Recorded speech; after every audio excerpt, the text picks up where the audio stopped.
Summer travel season is going to look a lot different than it did last year, of course, but there are still some similarities. Yeah, where are people itching to go? With us to talk about this summer's travel trends is Molly Vandenberg, Google Trends expert. Molly, good morning. Nice to see you.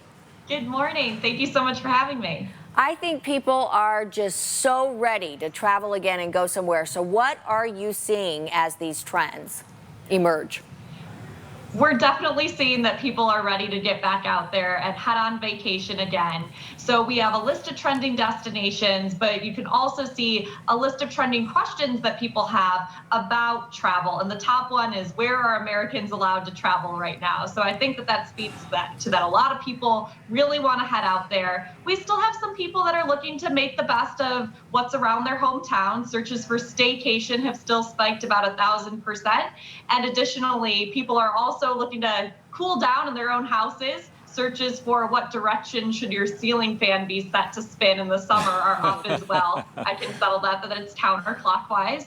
So lots of people taking a different approach, either looking to head out or looking to make the best of what's around them. Okay, so where are people going? Where are the hot destinations right now so we can either A, go there, or B, avoid them? On our list of trending destinations, the top 3 are Round Rock, Texas, Destin, Florida, and Bar Harbor, Maine. So those are some popular destinations that people are looking for this summer. Do you have to spell Bar Harbor with a B-A-R, or is it just B-A-H? Bar Harbor, Maine. It's a good question. I would recommend, if you're searching, stick with that R.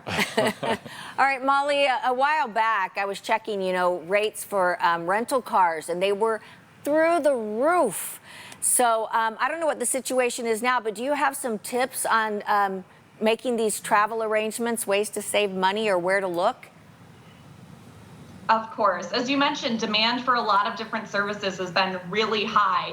And while we don't have insight into when that might calm down, I think that you are right to say that planning ahead is a great strategy. So one thing I really love is Bootle.com/travel. It really is a one-stop shop for planning your trip and seeing what's available. If you're not sure where you want to go, but you are on the hunt for a good deal, there's a great Explore map where you can say, I'm looking to take a trip during this time. What makes sense for me to go to, or where is there great availability? So that can be a useful tool. And then additionally, because lots of services are booked up, we are seeing people get creative. Searches for RVs and also for cycling directions are on the rise as well. So sometimes it means to be a little bit flexible, and also we're all getting back into the swing of things, so don't forget to pack your patience. Yeah, and I think a lot of people start with Google Flights as well, just to kind of start to anticipate how much you're going to pay just for the flight alone, and even what is open.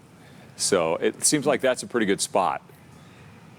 It's a really great resource. And speaking of whether there are advisories or what's open, we also launched a great tool in Search. So if you're looking for something like flights to Los Angeles or another destination, maybe you're ambitious and are trying to go somewhere international like Paris, when you search for those flights, we'll actually bring up a notification about what restrictions are in place or what qualifications you would need to meet to get on that plane. And then you can also turn on a toggle to say, hey, notify me if that changes. So that can be really useful if you're planning a trip either in the long term or the short term. Molly, very handy. I like it. Thanks so much for giving us an idea of how to find these tips and what to look for. And now I need to Google Round Rock, Texas, because why in the world are people going there? How's that the #1 site? So we're going to figure that one out. But Molly, thanks so much this morning. Appreciate it.